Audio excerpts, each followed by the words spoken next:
Today I want to share with you what I would put together if I was making a family meal that included a roasted chicken or a smoked whole chicken or something like that. So this is a basic weeknight meal I made. All I did was saute up some red onions, and in the last few minutes I added some broccoli, steamed that in there.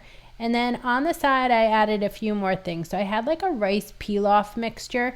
It's always nice to start with something that's semi-homemade or kind of comes in a packaging if you're looking to get family dinner together quickly.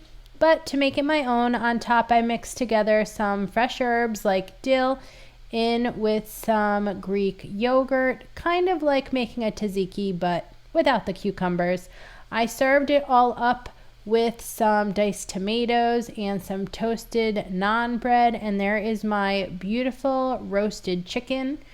Also with this I added some extra dairy with the feta cheese, which is so delicious. If you get a big thing of feta cheese, you'll find so many ways to use it before it could ever go bad.